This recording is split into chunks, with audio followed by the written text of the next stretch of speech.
Good evening, and we're going to discuss now the laws of the meal for Purim, the Seudat Purim.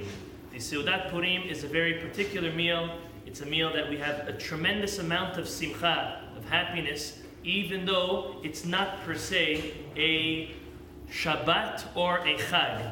Meaning it's a Chag in the fact that it's a rabbinical holiday, but it's not a Chag like we know our other holidays that we have that we're not allowed to drive, we're not allowed to work on. But this holiday is a little bit different. So this meal should be done, and it's obviously obligation for men as well as for women. And the children obviously are welcome to join also for that meal. The meal should ideally be done properly, like a real Seudat mitzvah, with bread, with meat, with wine. There are those that before the meat they have the tradition to have sardines. Sardine, you might seem like, oh, sardine, what does sardine mean? But in Hebrew, it means sar, din. Let the din, all of the judgment, go away and stop. So some people have a very, not sar with a samech, with a sin. Sar in Aramaic, and in Hebrew even means to stop. Yes, it means to stop. So stop all the judgment. So some have sardines on Purim. For other reasons we're not going to get into now. Also some have tradition to have rice. But nevertheless, meat and real meat from animal, meaning not from chicken, is the proper way to fulfill the mitzvah of the Seudat Purim. Now obviously we have a mitzvah to have wine.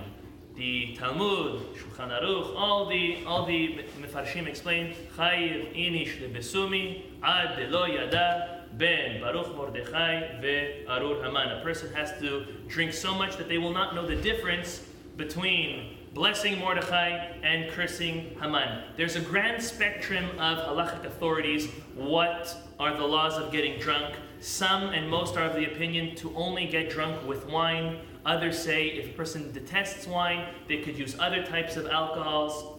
That's one. The view of Chacham Ovadia Yosef is as follows, that a person should drink more than regular on Purim. If a person drinks X amount on Shabbat or on Chagim, you should have more than that.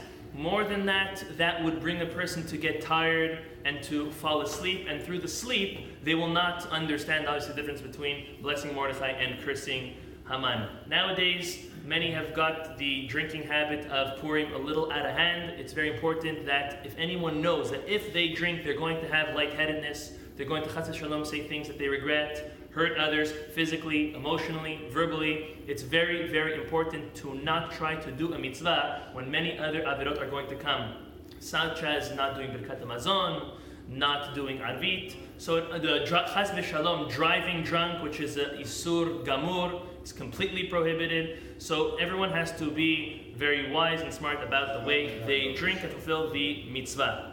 Last thing we'll mention about this the mitzvah of the Seudat Purim is that it should be the last thing done in the day. Meaning it doesn't need to wait till so late in the day, but it has to be after we've fulfilled all the rest of the mitzvot. We have to, because if you're going to drink, obviously you're not going to be there anymore. So you have to have done your Mikra Megillah, your Matanot Levyonim, your Machatzit HaShekel from the night before, your Mishloach Manot, your Mincha even. After you did all that, then is the proper time to do the Seudat Purim. So B'ezrat Hashem, we're going to have an early mincha on Purim at 2 p.m. We're going to have the Seudah at 4:30. Those of you who have reserved, Baruch Hashem, Baruch Haba. Those who not are still welcome to come for L'chaim, and we will rejoice all together. Be'ezrat Hashem Yitbarach.